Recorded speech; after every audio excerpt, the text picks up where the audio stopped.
Broadcasting live from the Business RadioX studios in the Twin Cities, it's time for Minneapolis-St. Paul Business Radio. Now, here's your host.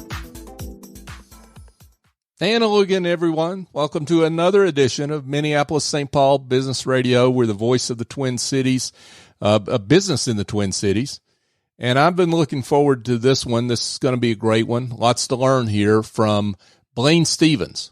And Blaine is with Schooley Mitchell. Blaine, welcome. Thank you, John. It's good to be here. Yeah, it's a pleasure to have you. So let's talk a little bit about you and Schooley Mitchell. How are you serving folks out there?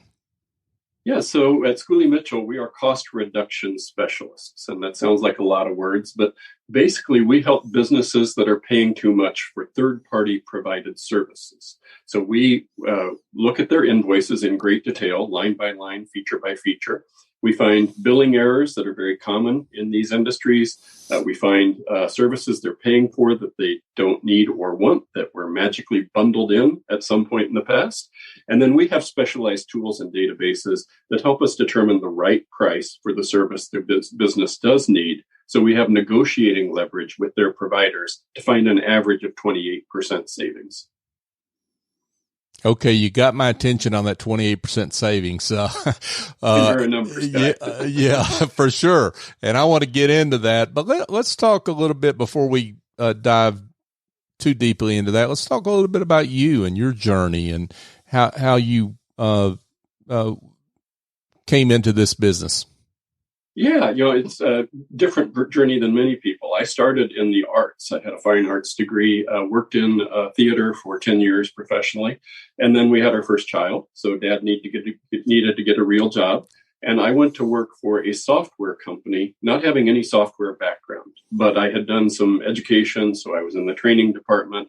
I moved from there into working on various projects that involved systems and technology because I seemed to have a technology aptitude.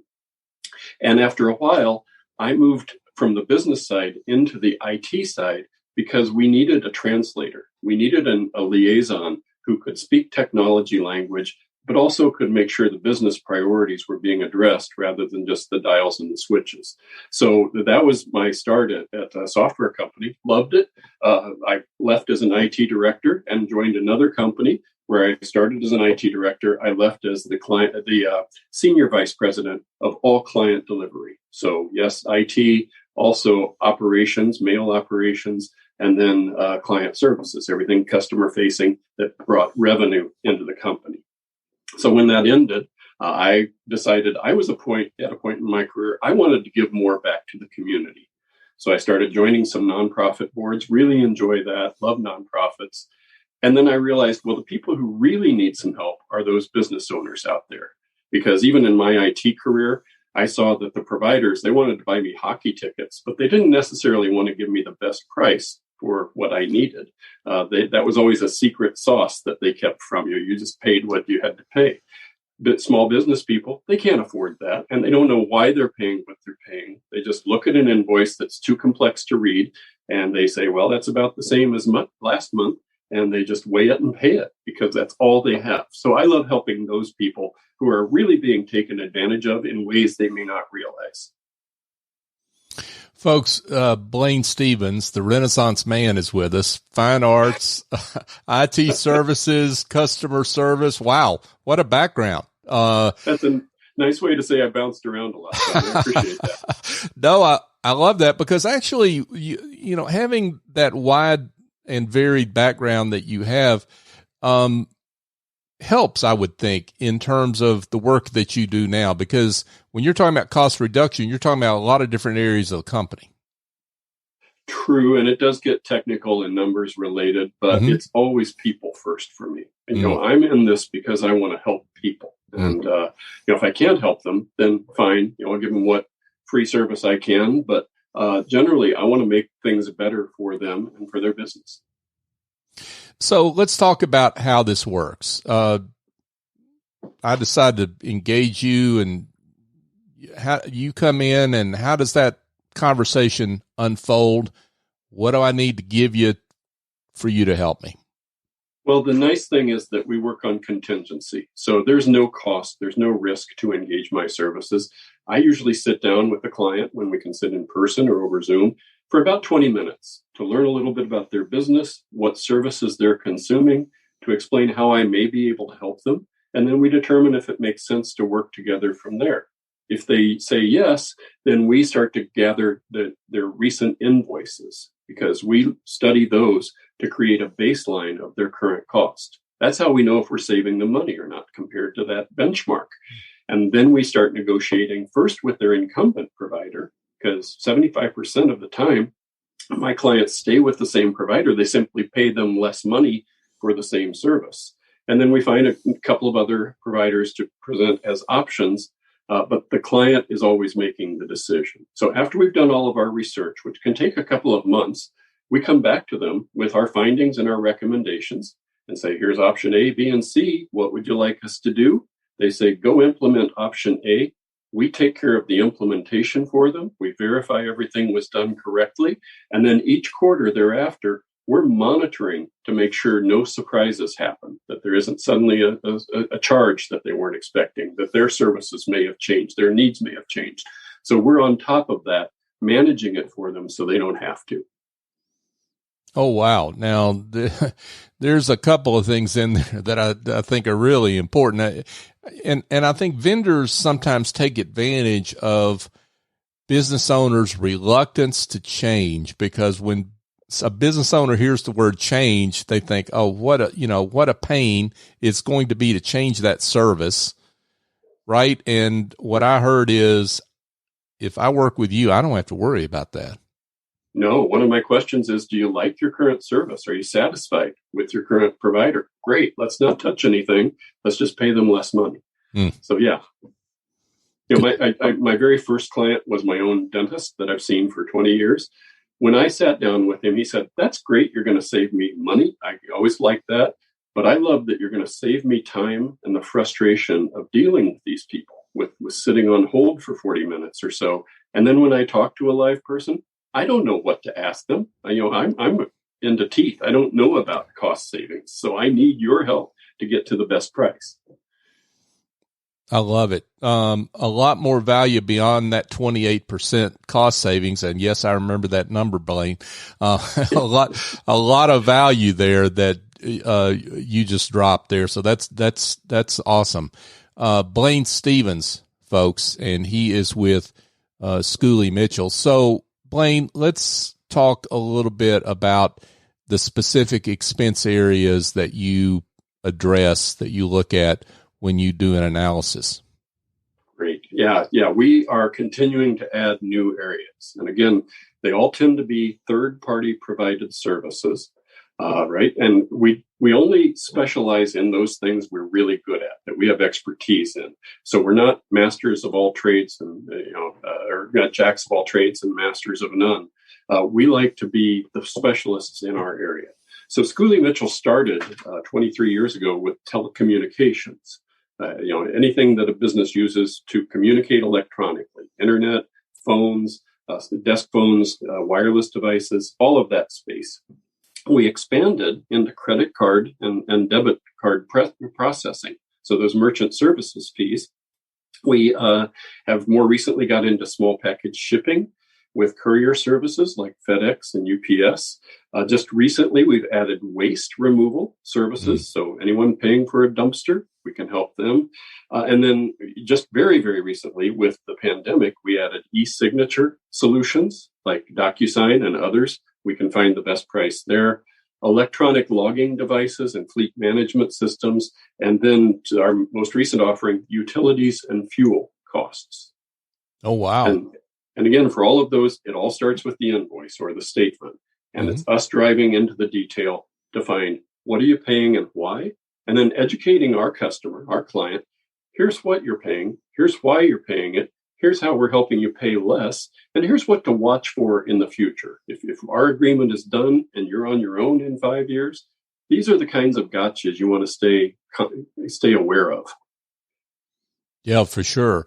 Now, there are some folks out there that are more do-it-yourselfers. They're not like your dentist.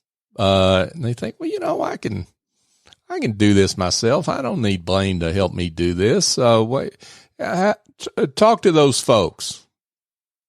So the easiest way is to say, you don't have the time, you don't have the specialized knowledge, you don't have the tools. But the analogy I love to use is, let's suppose, John, you believe that there was treasure hidden somewhere within your business. So you could go out and buy pickaxes and some tools. You could close down for a week, a month, however long it takes. You could tear the place apart, rip out the walls, the floor, the ceiling. And at the end of all of that, you may not find anything. Or what you may find may be a portion of the treasure that's really there because you don't really know how to look. Or you can bring in a specialist, not that we are really treasure hunters, but you can bring in a specialist that takes the time without disrupting your business, that has the specialized knowledge, the specialized tools to give you confidence. We found whatever treasure is there without you lifting a finger and expending any effort. I love it. Now, I'm curious about, you mentioned all these different areas that you help, that you assess. What are some of the biggest offenders? I mean, in terms of, or I guess maybe a nicer way of saying it, the biggest source of savings that are in some of these different line items. Yeah, it's easy for me to always paint the provider as the villain, and only sometimes they are. So that's right. A broad brush. That's true. But I have had a couple of instances, a golf course in one case, a sign making company, that were actually paying for nearly a year for an internet connection that had been ordered to be disabled. So there was no connection there. Somehow the billing department at the provider didn't get word. And so my client was paying. In one case, they got a $4,000 refund. In another, they got an $8,000 refund. But the other story I love to tell is a nonprofit that I am on the board for, who has over 25 group homes that they provide people care for people who need additional assistance. And in that case, they didn't have any way of consolidating all of those bills. So they had different providers, different services. They'd kind of grown organically over the years that they were acquiring these homes. So everybody was getting a different service at a different price. So we were able to consolidate all of that, standardize the services so that we're saving them, over $1,000 a month. Wow. And their accounting department is not going crazy trying to figure all this out. They just, we have access to the invoices, we take care of it and send them, the result. That makes sense. Now let's talk to those business owners that think, just not sure that, I need to worry about this because maybe they're making good money and, things are going along fine. They've got their controller or something like that they're, some person like that's, they're checking this out for me. And they're keeping track of this for me. So come on, Blaine. I mean, go help somebody that really needs it, not me. How do you talk? A couple things on that, John. Yeah. One is, this is not the top of mind priority for a lot of businesses, especially here during the pandemic. Mm-hmm. They're trying to keep their employees engaged. They're trying to keep their doors open. So this is nickel and dime stuff to them. Mm-hmm. Well, those nickels and dimes hurt. What if those nickels and dimes add up to $5,000 in wasted money each year? Well, couldn't you put that $5,000 to better use in something that actually it grows your business rather than just throwing away money? The other piece is that comptroller, they're a smart person. They know the numbers, right? They don't know the technologies, and they certainly don't know what every vendor in a given space can provide them. They don't have any way to compare apples to apples. And, the technology is a little obtuse for that financial person. The other side of that I see is, I've got an IT guy that's taking care of it. Well, the IT guy loves the technology, but he's not necessarily so keen on the numbers. He only knows what he's known in his own experience working with a limited set of vendors. So we can provide a broader perspective and free those people up so they're not spending time on this. They're spending time on more important matters for the business.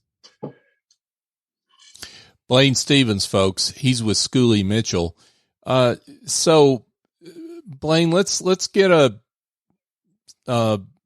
sense of Schooley Mitchell, because it's a national organization. And there's a lot of benefits that are derived from you being part of this national organization with a lot of resources itself, right? Yeah. People might look at me and say, wow, Blaine doesn't seem smart enough to know all of that. And that's true. I am the customer-facing person. So I'm out there working directly with my client. But I love Schooley Mitchell has a team behind me. So based in Stratford, Ontario, it's actually a Canadian-based company that has 190 offices now throughout the U.S. and Canada, coast to coast. So there are other folks out like me working directly with the clients. And then we have a team of analysts who are really expert in these areas who are doing most of the analytical work. So I'm relying on them to give me the best options for my clients. And then as a team, I and the analyst present those results to the client so that if they have any detailed questions, the analyst is right there to answer those for them. But they feel like they're getting the full picture rather than just a sales pitch. Mm. Now, one of the things that I think is really important, and you've already said it, but sometimes it's good to say it twice and underline it a little bit, is just how you get paid. Because people hear, all these expense savings, and one of the things I see in the show notes is $340 million in documented savings across the organization for their clients to date. That one gets my attention as well. But talk about how you get paid. You must be expensive. I don't think so. But the nice thing is we take all the risk. So I think I mentioned earlier, it's a contingency-based service model. So if we do all of this treasure hunting and we don't find anything, that's our loss. And really the client invested very little time in it, maybe an hour in getting us the material we need. And then they still get a nice report saying, here's what you're spending and exactly why. Here's why you have the best deal. Or here's why we can't make any changes now because of the terms of a contract you're under, but we'll come back in a few months and then we'll work with them again, right? So it's an ongoing thing. So that is it. We share in the savings that we find. So if each month or each quarter where I deliver a report saying, here's the savings we were able to generate for you, I also deliver an invoice for the Schooley Mitchell share of those savings. So it's very transparent to the client. Here's what you saved. Here's our share. And so that it answers all the questions that they may have. And that's awesome because, you've got an incentive to document savings because you're going to get a part of those savings and that's how you get paid. So this is not some loosey-goosey, hey, wait, we think we saved you X. This is real dollars and cents with decimal points and everything. Right. Yeah, I have fun with the providers that call me and want me to engage their services and pay something up front with no guarantee that I'm going to realize any value out of it. So I explain our contingency-based service model and explain if they would be willing to work under those same terms that I do and take the risk and put their money where their mouth is for the quality of their work, I'd be happy to work with them. They never want to take that on. It's amazing how that is. But on the contrary, Schooley Mitchell and Blaine Stephens will, folks. So you have, you've been at this a while now. I'm curious, about maybe a success story or two. I'd love it if you could, share those. And of course you don't have to mention names, but, if you've got some work you've done, you're particularly proud of. Yeah, one that comes to mind is a consulting company that I've worked with based here in Minneapolis, but they have another location in another major city. They were doing a full phone switch out with our help. So we got all of their desktop phones, VoIP phones, replaced with an upgrade of better phones for a lower price. So they were happy already. Then their long distance bills started to appear and they had these odd charges, like thousands of dollars of extra charges for calls to Burundi and Afghanistan and Tunisia, something that made absolutely no sense for their consulting business. No one would be calling those locations. And so they engaged us. We worked with that provider over a series of months to explain that the error was on their side. It was someone in their server, perhaps they'd been hacked. So they maybe had a bigger problem, and our client had nothing to do with it. And so they got a nice refund after they had, identified the problem for the provider. Oh, wow. That's awesome. The one little snippet I heard in there that I think is important for folks to know is, sure, while you work with a lot of companies in the Twin Cities area, it doesn't matter if they've got offices out of state or in other locations, you're able to work with them across the organization. That's one of the things I love about Schooley Mitchell. We don't have any territories, so I can work anywhere in the U.S. or Canada.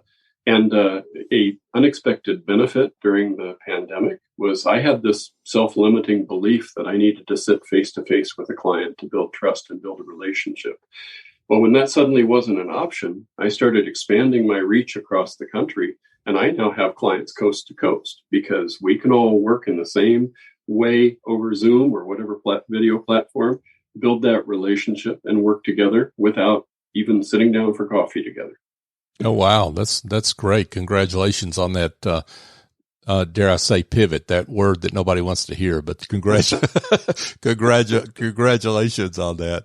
So, I think you touched on a few examples, but let's talk about some of the businesses, types of businesses that you work with, and maybe some of the ones that are particularly in need of a refresh on their expense base. Yeah, in one sense, industry doesn't matter. I can work with any business that's consuming these services and paying too much for them. But I personally love helping nonprofits and churches. That's kind of where my heart is.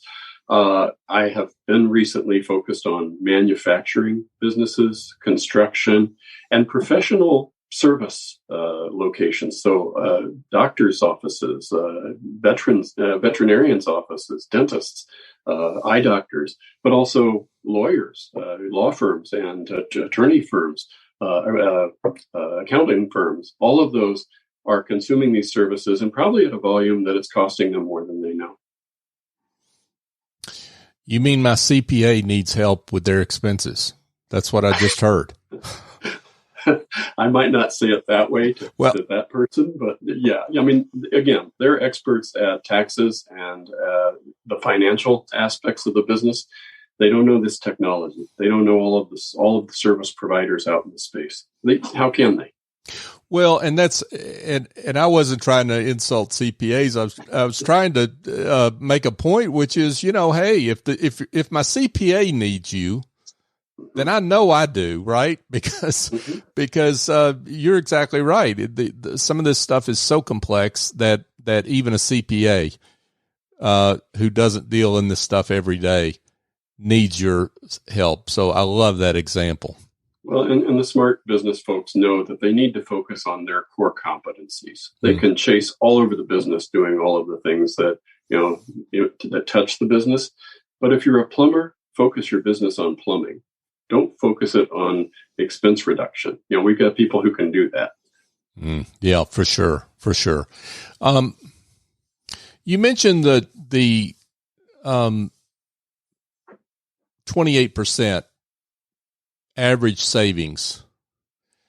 What does that mean in terms of maybe for a typical business, dollars and cents? And as you alluded to earlier, some of the things that a business is able to do because of that savings. Yeah, and that average is it's variable, right? So in some cases, rarely we don't find any savings, so that's kind of baked into that average. The waste removal service is interesting to me. I've had a couple of clients now that we've found 80% savings for their waste removal services. 80, yeah. Wow. So it can really make a big difference. In many cases, I'm saving clients thousands or tens of thousands of dollars a year. So when we all talk about the difficulty of hiring and retaining good employees, if that money is going to waste and you can put it toward those employees' services, the benefits, the retention strategies that you're doing for them, maybe it's that piece of manufacturing equipment that you've been wanting to buy that you couldn't quite find room for in the budget. Repurposing these wasted dollars can help the business in those areas that they may think are unattainable. That's great work, folks. Blaine Stephens, he's with Schooley Mitchell. Blaine, this has been great. You do some seriously terrific work. for businesses and nonprofits out there. So let's get to the most important question, which is for those that would like to be in touch and would like to have a consultation about their needs. Tell them how they can do that. Yeah, all sorts of ways. Every platform out there, we have a virtual presence on.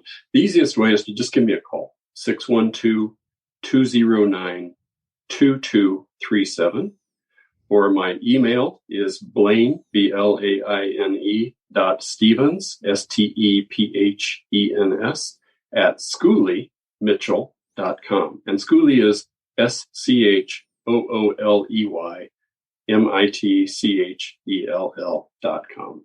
So start there. If you go to Schooley Mitchell's website, you'll find /B Stephens. You can find my specific website there with some of these client success stories that John you were asking about. Mm-hmm. So look at any of those resources or just give me a call and I'd be glad to help you and see if we can work together. Folks, you can be shy and go to the website. My suggestion is just give Blaine a call. So that's the quickest way to get to savings. So Blaine Stephens with Schooley Mitchell, it's been a pleasure. Thank you. Thanks for the spotlight, John. I really appreciate it. Yeah, my great pleasure to have you. Folks, just a quick reminder that if you're looking for the archive to our show, maybe the quickest way is to go to MinnesotaBusinessRadio.com. You can find the complete archive of our shows. And here's my bold request, is to go find our show on your favorite podcast app and subscribe. We'd love that if you'd subscribe, but I'm boldly asking for a 5-star review. Now, why? It's not about me. It's not about Business Radio X. It's about our guests, great guests like Blaine, who do great work for their clients and for those clients that don't know about them yet. So we would love it if you could help folks find the show so that they can potentially use the services and products of our guest like Blaine Stephens. So if you could do that for us, that would be terrific.